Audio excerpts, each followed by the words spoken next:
Hey y'all, Angie here. Today I'm going to tell you about the CeraVe AM PM Facial Moisturizing Lotion. The CeraVe AM is designed to be used in the morning.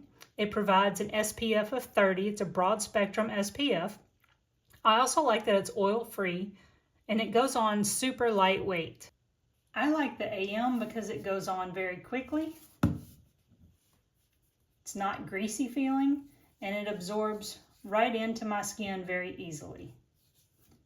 CeraVe PM is designed to be used after you wash your face at night. It's also ultra lightweight and it is oil-free as well. The other thing that I really like about it is it provides ceramides and hyaluronic acid.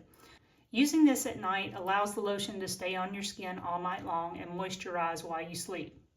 This as well goes on very quickly and absorbs into your skin very quickly as well. Just like that. This is not heavyweight. It doesn't leave your skin feeling coated or heavy or anything like that. If you're looking for a good moisturizing set for an AM and PM lotion, I absolutely recommend the CeraVe set.